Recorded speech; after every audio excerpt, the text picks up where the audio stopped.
السلام علیکم ورحمۃ اللہ وبرکاتہ۔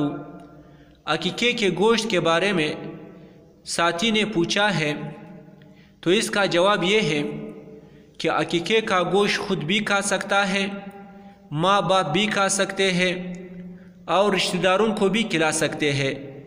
بہتر طریقہ یہ ہے کہ 1/3 گوشت غریبوں میں تقسیم کر دے، 1/3 اپنے رشتہ داروں کو دے دے اور 1/3 گھر کے استعمال میں لائے۔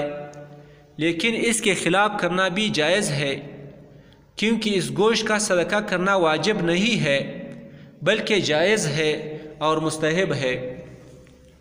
یہی مسئلہ در المختار صفحہ 327 جلد نمبر 6 پر، ہندیہ صفحہ 300 جلد نمبر 5 پر، کفایت المفتی صفحہ 239 جلد نمبر 8 پر، فتاوی عثمانی جلد نمبر 33 صفحہ نمبر 33 جلد نمبر 4 پر مذکور ہے۔